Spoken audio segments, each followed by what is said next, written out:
Thanks for clicking on the video. Like, subscribe, and share if you find this useful or interesting. So here's a quick reminder of where we're at. We're going to keep moving fairly quickly from where we were last time. We have this blob, this lump thing that we've built and we know how to sculpt. And 2 videos ago, I explained that this is what we're going to build out of this lump. So in the last video, we put the bottom face on here and these corners, and now we need to clean up the whole thing a little bit. So to make it into a generic object that we can put into our utilities folder. So let's get right on with it. First off, let's take all these surfaces, the final surfaces. I do a shift select, control click to remove the folders. So I have all surface objects selected. And right here, okay, that should be good. I'll do 28.5 and 0.5. That's what was showing, but it's not clear if it was properly applied to all of them. I'm going to check a couple of them independently. Okay, all of these are at a nice and low resolution, which means we should be able to edit this model fairly quickly. Let's test that by just moving one of these layouts. So I'm going to move the top layout up. Let's see. Right now this one is attached to the base, so I cannot edit its base placement, but I can edit its attachment offset. So 1500. Let's see what kind of speed we get out of this. Okay, that was pretty fast. I'm happy with that. Go back down to 1000. Okay, that's fine. Is there anything else I want to test really quick? No, okay, so here's what we need to do. I want to reduce all those sketches, all the sketches around these curves. Because right now I think they're fairly big, right? We're talking on the order of a full meter. And what tends to happen is that when you make the layout bigger, it's fine, it stretches appropriately. But when you shrink the layout, that's when all of these sketches of 3 lines, remember, they are structured. All of them are structured in the same way in that they are attached to one line on the layout. All 3 lengths are equal for the 3 lines of the control polygon, and the middle section is parallel to the line from beginning to end, and they have a set width. So this adjusts fairly well as long as the changes to the layout are pretty small.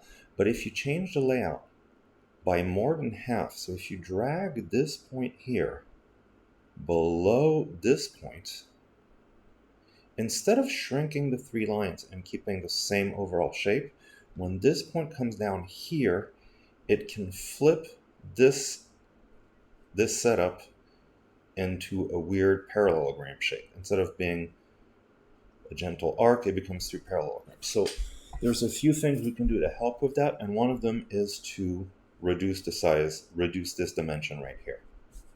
So I'm just going to do that for all of them as fast as I can. Right here, I'm going to make this, let's say, 2 millimeters.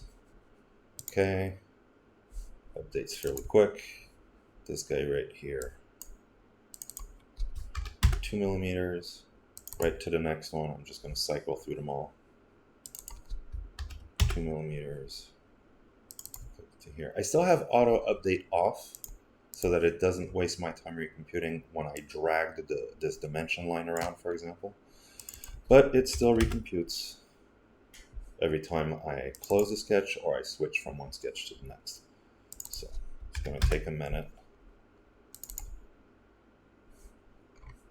But I want to make this object fairly small, and that will make it less likely to get jumbled later. So that's the best way to put it for future reuse.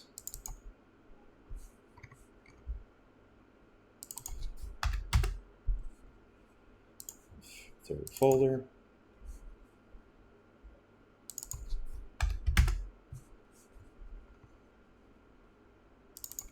Next one. 2.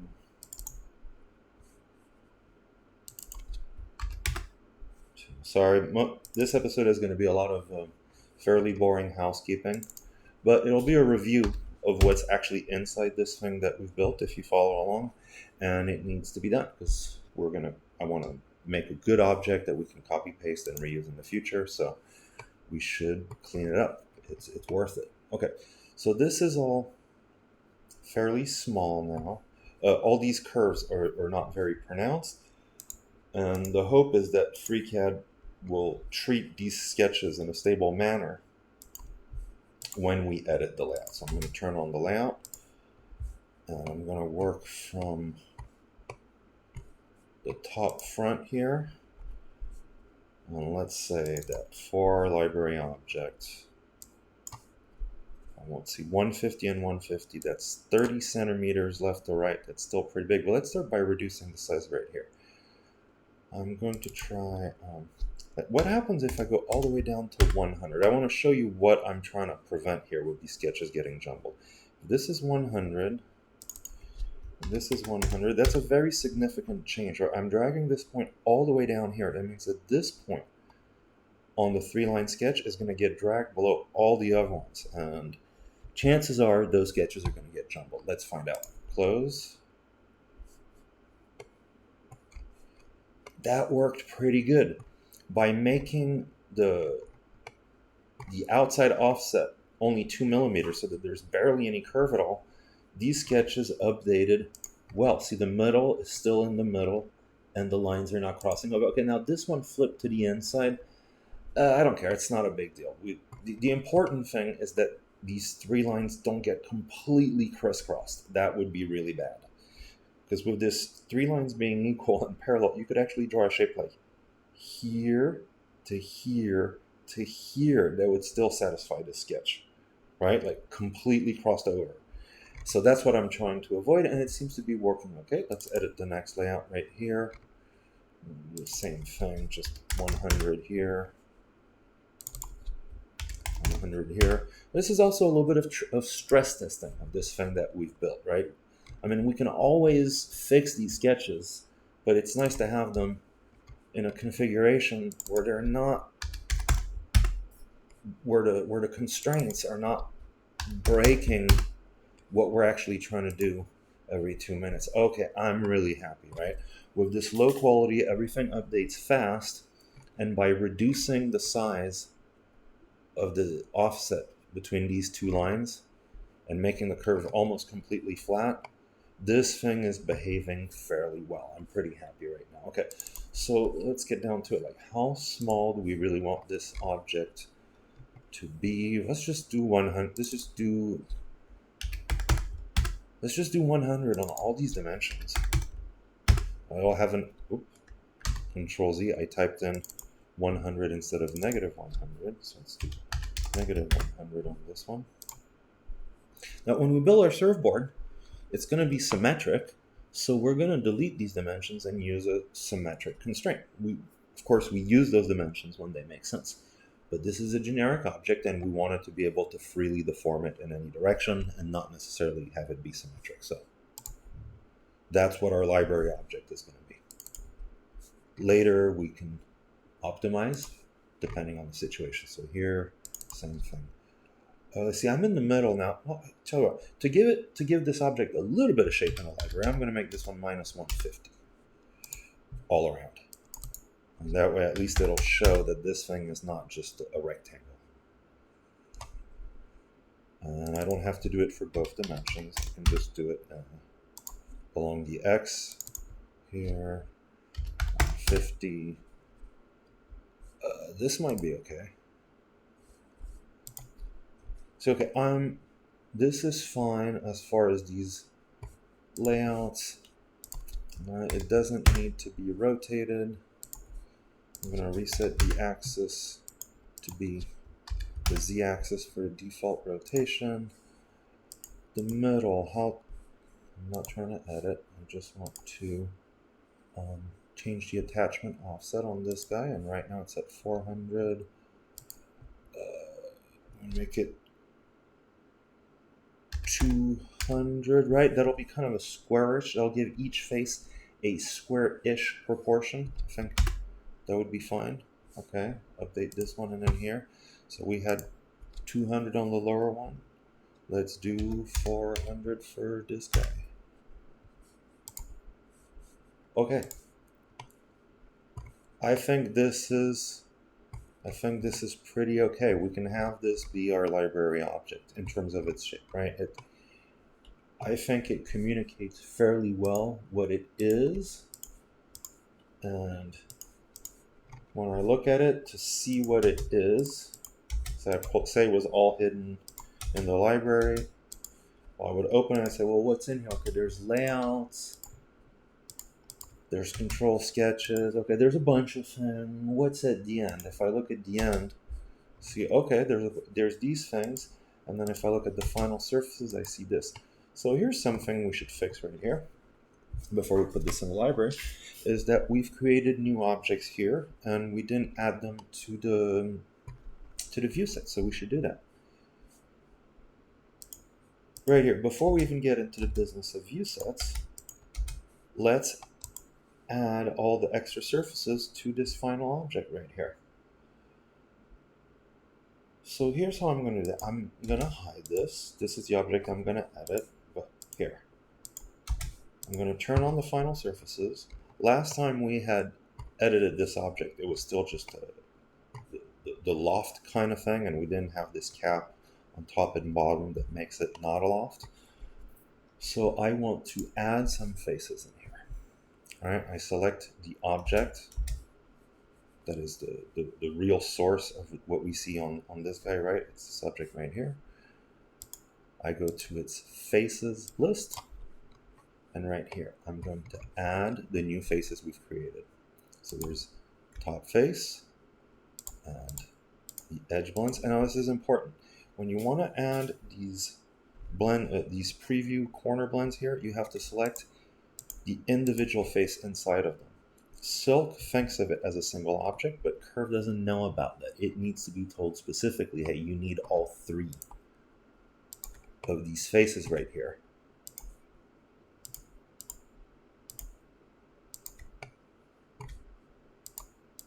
Okay.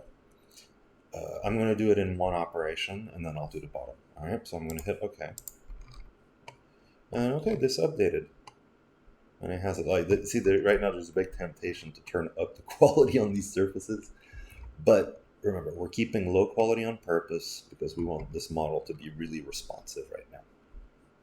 Okay, so I just did the bottom, and I just did the top, and I need to do the bottom also. So I see right here that they're not in yet. I go to my list.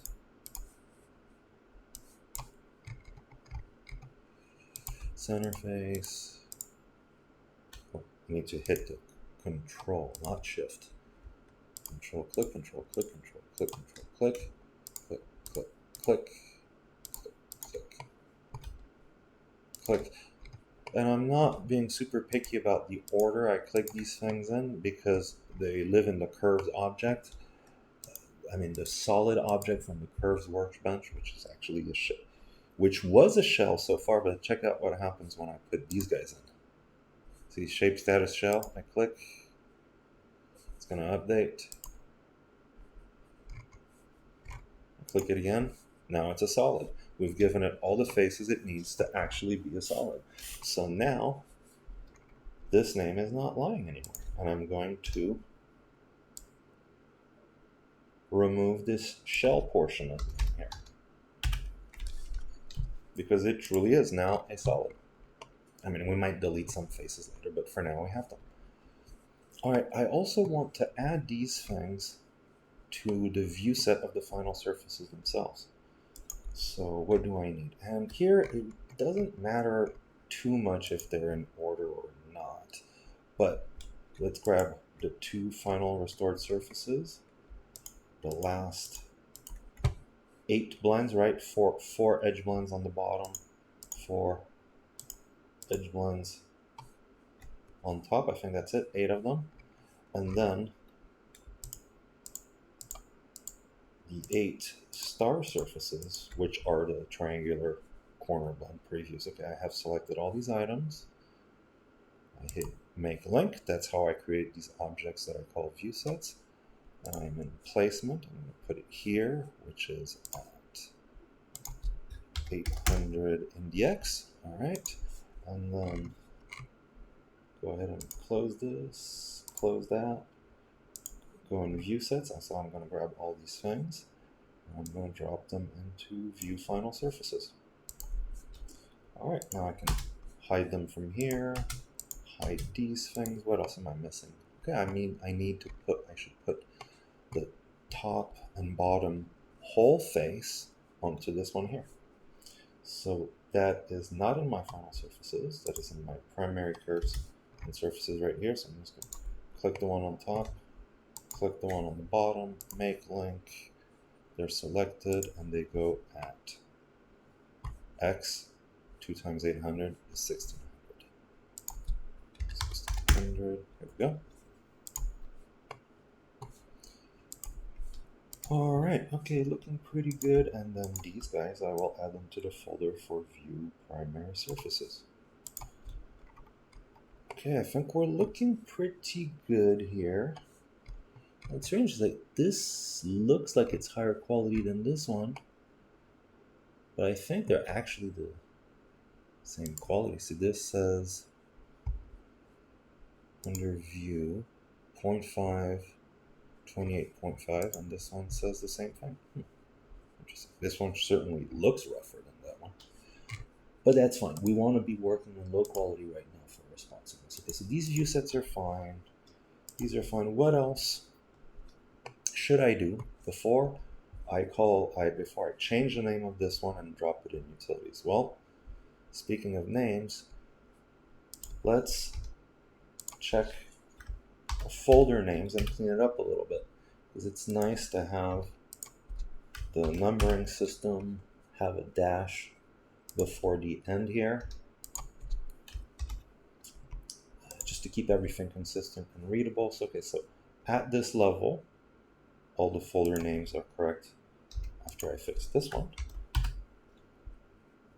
Yeah, okay, so let's take a quick look in this one. That looks fine. And there's nothing else, okay? We're good up to here. These are fine, these are fine. Primary setup right here. These are fine. They have numbers, they have dashes. Right here, these are fine. Here. The old ones are fine, the ones we made a long time ago. But here, I start to get sloppy right around here. So let's fix that.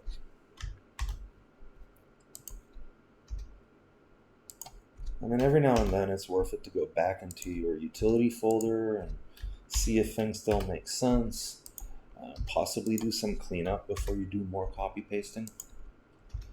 I know it's boring watching me do this, but this is the work, right? I'm trying to be honest and to show the work. I don't want to do time lapse or, hey, I paused the video and I did a bunch of stuff. I want to be honest about what it really takes to do this, because it's a lot, right? Okay, let's take no additional folders in here. Any subfolders? No. These seem to be, this seems to be pretty good.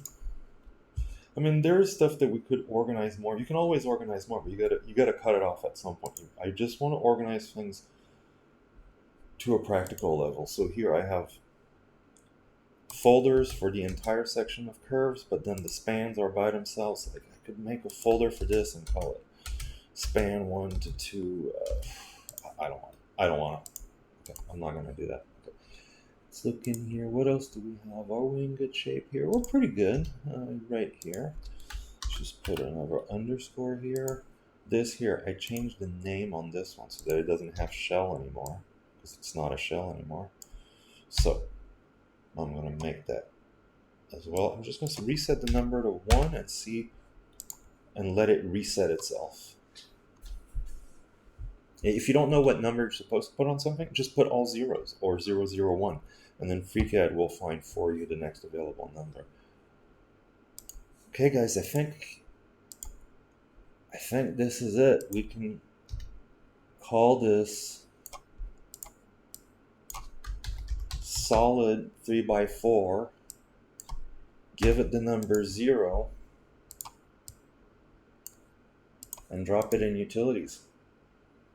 Is solid an ideal names? Like, no, I could call it a 1 by 1 by 2, right? Because it's one surface wide in the X, one surface wide in the Y, and two surfaces wide in the Z. But 3 by 4 made sense when we had 3 sections of 4 sketches, and we made a solid out of that. So I'm just calling it solid 3 by 4. It's not perfect. Naming's not perfect. It just needs to be reasonable. Reasonable is good enough. All right. So I'm going to do a Control Shift Save. I already called this solid 3 by 4, and I'm going to call this utilities. Solid 3 by 4 utilities. Sure. It won't mean much to someone who hasn't watched the whole series, but I'm really trying to communicate to people who are watching the series. So I think that's good enough. And let's call that an episode. Next time, we're going to take this thing and we're going to start shaping this object. All right, I hope you'll come back and tag along with me. Catch you next time.